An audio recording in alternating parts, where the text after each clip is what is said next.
สตรีที่ข้าพเจ้ายังไม่ได้เอ่ยนามโดยเฉพาะอย่างยิ่งก็ต้องขอขอบคุณต่อคุณดารานะคัตติยะที่ได้เดินทางมาร่วมงานเป็นเกียรติสำหรับการรำลึกถึงแบบอย่างอันงดงามของสตรีผู้สูงส่งคือฮัสซัตฟาติมาสลามุลลอฮุอะลัยฮาیکی از مسائل ضروری که جامعه بشری و بخش عظیمی از اون جامعه که جامعه زنان هستند بایستی به اون توجه داشته باشند نقشی است که در روند تکاملی انسان و همه مخلوقات دارند و در این روند میبایستی الگویی داشته باشند میبایستی طرحی داشته باشند چه در حوزه خانواده چه در حوزه اجتماع چه در حوزه فردی چه در رابطه انسان با خدا چه در رابطه انسان با انسان و چه در رابطه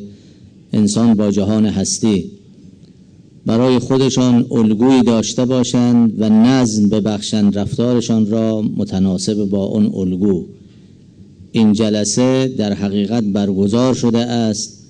تا به نحوی مشارکت ما در همه هستی را تعریف بکند و اوج این مشارکت را که در عمل به وقوع پیوسته است به ما نشان بدهد. ดังนั้นแล้วสิ่งที่มนุษยชาติทั้งหลายนั้นจำเป็นที่จะต้องเรียนรู้ในการดำเนินชีวิตของเขาโดยเฉพาะบรรดาสตรีทั้งหลายนั้น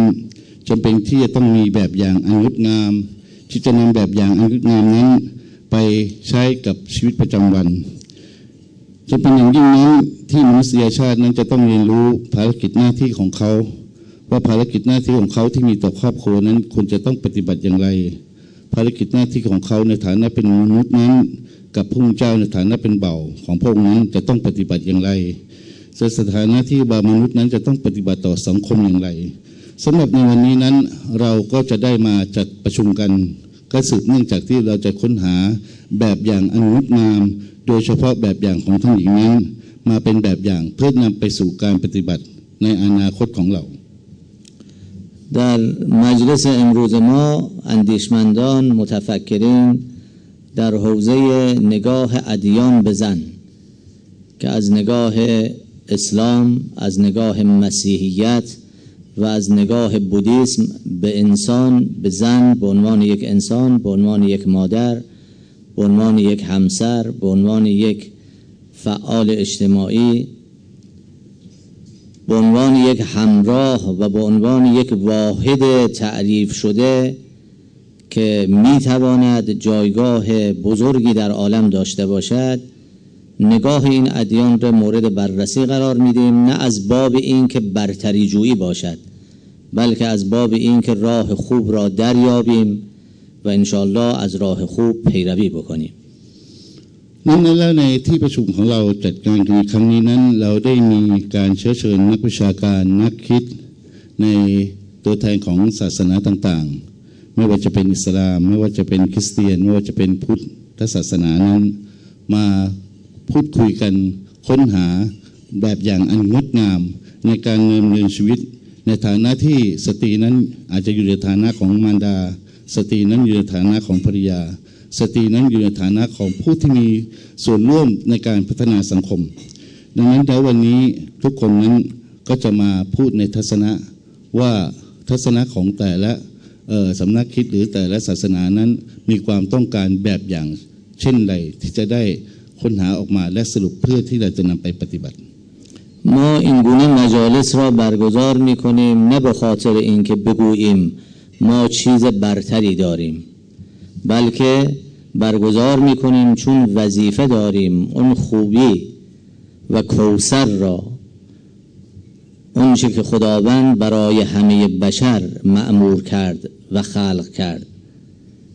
خیر وافری که همه حق دارند از او بهره ببرند او را معرفی کنیم و توجه انسانها را به آنها جلب کنیم تا بتوانند در پرتو نور وجود اون بزرگواران راه رسیدن به خدا را بهتر و خوبتر دریابند.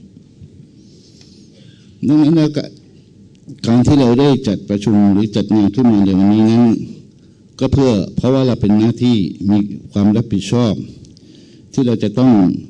ค้นหาบุรุษสตรีท่านหนึ่งหรือว่าบุคคลหนึ่งที่พระเจ้าเอกองค์สุภตาลานั้นทรงสร้างขึ้นมาและแนะนำให้เราได้รู้จักดังนั้นแล้วจำเป็นอย่างยิ่งที่เราจะค้นหาสตรีท่านนั้นที่มีคุณลักษณะและสถานภาพอันสูงส่งว่าท่านนั้นคือใครและจำเป็นอย่างไรที่เราในฐานะมนุษยชาตินั้นจะต้องนำแบบอย่างการดำเนินชีวิตของนางนั้นมาเป็นแบบอย่างของเรา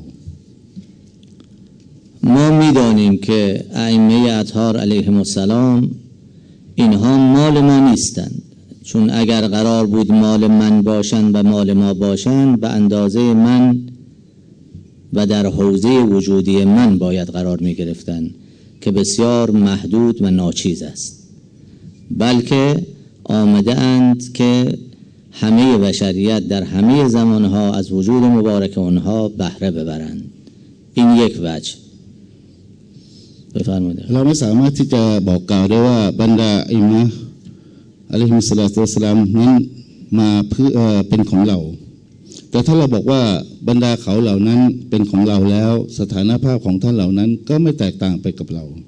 แต่ถ้าว่าการมาของท่านเหล่านั้นมาในเรื่องอีกเรื่องหนึ่งซึ่งมาเป็นเรื่องของการที่จะเป็นแบบอย่างให้กับเรามากกว่าوجه دیگر این است که اون چه خداوند در اسلام از نگاه ما مسلمانان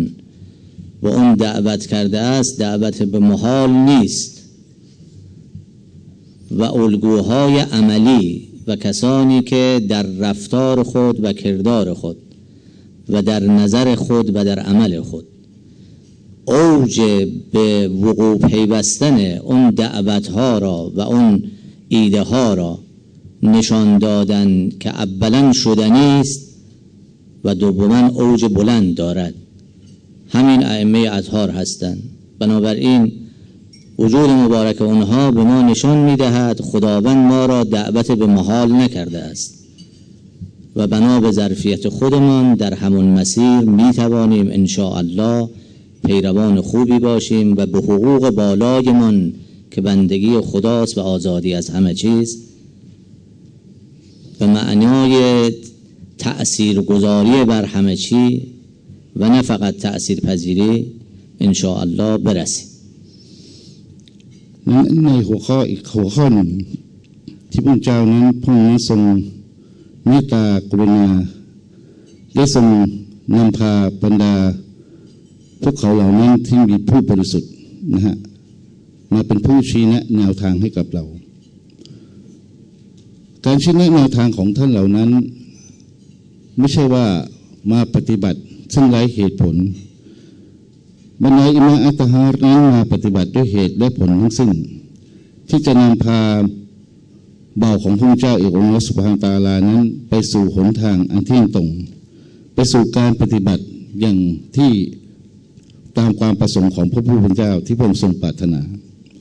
ดังนั้นแล้วสำหรับในวันนี้เองเราก็จึงได้มาทำการรู้จักบรรดาผู้บริสุทธิ์เหล่านั้นว่าท่านได้นำแนวทางอะไรมาให้กับเราที่จะนำพาเรานั้นไปสู่หนทางของพระผู้เป็นเจ้าمن به طور مختصر اهداف این مجلس را خدمت شما عرض کردم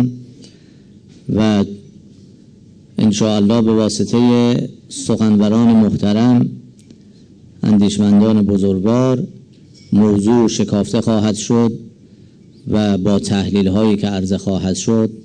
هم در سخنرانی انفرادی و هم در میزگردی که پرسش و پاسخ خواهد بود اذهان ما را نسبت به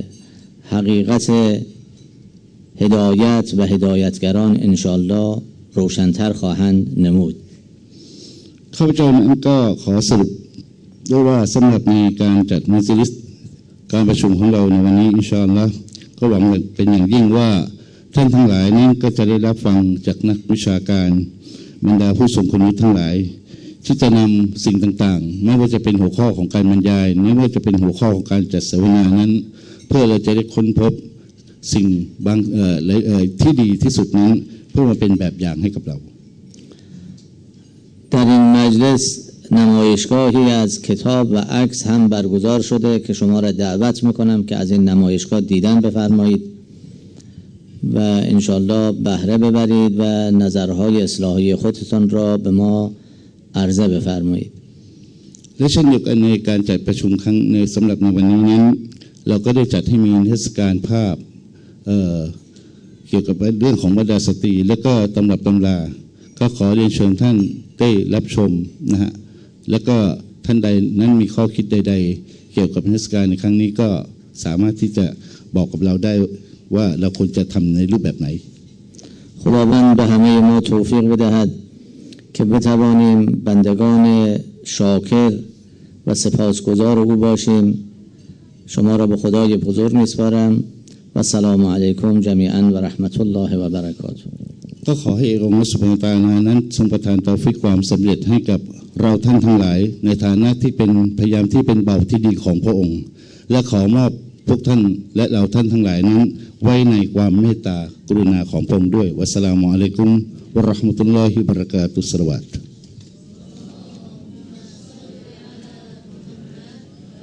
ค่ะขอบคุณท่านจารันทำเลนะคะที่ปรึกษาฝ่ายวัฒนธรรมสถานเอกอัครราชทูตสาธารณรัฐอิสลามแห่งอิหร่านนะคะ Thank you Mr. Jalan Tamle to give us a welcome speech.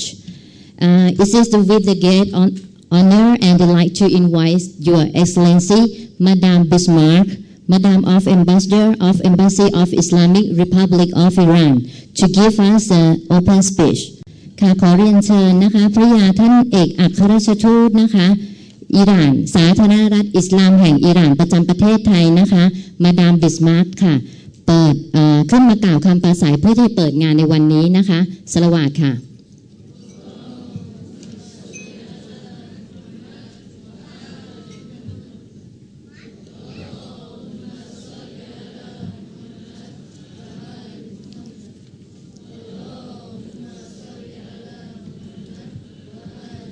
ค่ะขอเรียนเชิญคุณฮิดายะห์ ฮุไซนี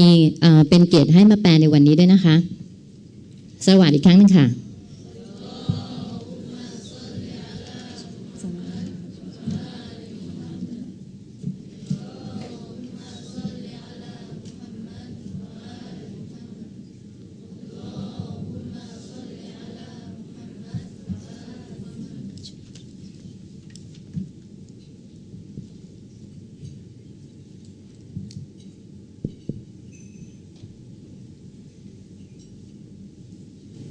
بسم الله الرحمن الرحیم. ضمن عرض سلام حضور همه مهمانان عزیز و به ویژه مهمان گرانقدر که از راه دور تشریف آوردن سرکار خانم صفاتی و همچنین عرض تبریک و تهنیت به مناسبت روز میلاد حضرت فاطمه زهرا و روز زن و همچنین عرض سپاس و تشکر از جناب آقای تمله رایزن محترم فرهنگی و همکاران محترمشون به واسطه برگزاری این مراسم. باعث افتخار هست برای این جانب که در حقیقت با بضاعت بسیار کم اما این فرصت دست داد تا بتونم در خدمت شما در این روز عزیز باشم. ในลำดับแรกขอกล่าวสลามบรรดาแขกผู้มีเกียรติทุกท่านโดยเฉพาะพนักท่านทำเลแล้วก็คอนุมซาฟาตีและในลำดับต่อไปขอกล่าวแสดงความยินดีในวาระโอกาสอันยิ่งใหญ่นี้ก็คือวันคล้ายวันประสูติท่านหญิงฟาติมาซะฮรอสลามุลลอฮ์อะลัยฮาและวันสตรีของประเทศอิหร่านในขณะเดียวกันขอกล่าวขอบคุณท่านจารันทำเลที่ได้จัดงานอันยิ่งใหญ่นี้ขึ้นมาแล้วดิฉันรู้สึกเป็นเกียรติเป็นอย่างยิ่งที่มีโอกาสได้มาร่วมงานในครั้งนี้ด้วยกับความรู้น้อยนิดของข้าพเจ้าแต่ว่ามีโอกาสได้ร่วมกับ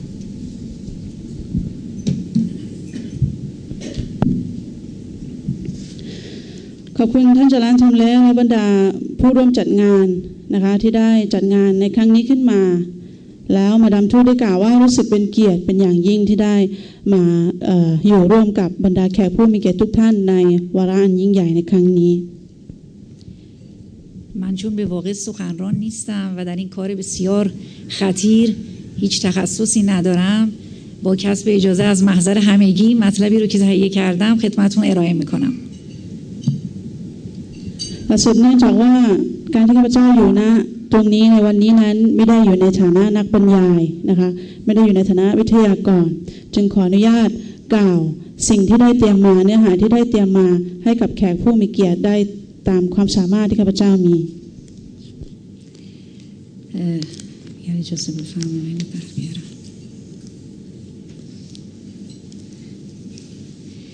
سخن را با نام خدا آغاز می کنم که دلهای آشنا با نامش جانی تازه می گیرند و نیرویی دوباره به ماندن در این دنیای آشوب زده. ขอเริ่มด้วยพระนามของพระองค์ผู้ทรงเมตตาที่บรรดาสรรพสิ่งทั้งมวลบนโลกนี้อยู่ได้ด้วยกับความเมตตาของพระองค์ دنیای کنونی ما شاید بیش از هر زمان دیگر به آرامش نیازمند است. آرامشی از جنس حقیقت، لطیف و ماندگار، سازگار با نیازهایمان. โลกปัจจุบันนี้มีความต้องการต่อความสงบต่อความสันติมากกว่าในยุคสมัยอื่นๆความสันติและความสงบที่จะทำให้เราดำเนินและดำรงชีวิตต่อไปได้ในข้างหน้า و زنان در مسیر ایجاد این آرامش نقشی بسیار مهم، مؤثر و فراتر از مردان بر عهده دارند. และบรรดาสตรีนั้นเป็นบุคคลที่มีบทบาทอันสำคัญในการสร้างความสงบและความสันติบนโลกนี้มากกว่าบรรดาบุรุษ به واقع سه عنصر مهم و اصلی در سعادت جامعه عبارت است از زن، خانواده و اقتصاد که در این میان اقتصاد بایستی در خدمت خانواده و جامعه باشد. สามสิ่งที่สำคัญที่จะทำให้โลกนี้ดำเนินไปได้หรือสิ่งที่จะทำให้ชีวิตนี้ดำเนินไปได้ด้วยกับความสงบและความสันตินั้นคือสตรีครอบครัวและเศรษฐกิจ زن مظهر جمال خداوند و آینه تمام نمای عواطف و مهربانی های نوع بشر است و در کسوت مادری اولین جلوه محبت و لطف خداوند محسوب می شود. สตรีเป็นส่วนหนึ่งที่ได้ความงดงามและความสวยงามมาจากความจลางของพระอัลลอฮฺซุบฮานะฮูวะตะอาลาความเมตตาก็เช่นเดียวกันคุณสมบัติหนึ่งของสตรีก็คือความเมตตาซึ่งความเมตตานี้ก็ได้มาจากคุณสมบัติของพระผู้เป็นเจ้า نقش اصلی زن در سه عرصه مهم مهر آفرینی، آرامش بخشی و تربیت و مدیریت قابل تعریف است. สามสิ่งที่สำคัญซึ่งเป็นคุณสมบัติและถือได้ว่าเป็นหน้าที่ของบรรดาสตรีนั้นหนึ่งก็คือความเมตตาการมอบความเมตตาให้กับสมาชิกในครอบครัวและสังคมสองก็คือการสร้างความสงบและความสันติบนโลกนี้สามก็คือหน้าที่การอบรมของสตรีที่จะมีบทบาทต่อบุคลากรในอนาคตข้างหน้า زن رکن خانواده و محور اصلی شکلگیری و استمرار خانواده است و خداوند مهربان در مسیر کمال و رشد زن و مرد را مکمل یکدیگر قرار داده است. สตรีเป็นส่วนสำคัญหนึ่งของการจัดตั้งครอบครัวหรือของสถาบันครอบครัวและสตรีก็มีหน้าที่อันสำคัญที่พระองค์อัลลอฮฺซุบฮานะฮูวะตะอาลาได้มอบให้กับสตรีในการที่จะทำหน้าที่หรือดำเนินชีวิตให้กับบรรดาสมาชิกในครอบครัวให้สืบต่อไปได้ ادیان الهی و به ویژه اسلام به نقش تربیتی و جایگاه زنان در این زمینه توجه فراوان داشته است. ศาสนาต่างๆบนโลกนี้โดยเฉพาะศาสนาอิสลามได้ให้ความสำคัญเป็นอย่างมากกับบทบาทและหน้าที่ของสตรีในการปฏิบัติหน้าที่ของสถาบันครอบครัว زن محور و ستون خانواده است به طوری که با رفتن مرد خانواده هنوز بر جای میماند ولی با رفتن زن امکان بقای خانواده بسیار بسیار کم میگردد. สตรีถือได้ว่าเป็นเสาหลักของครอบครัวหรือว่าเป็น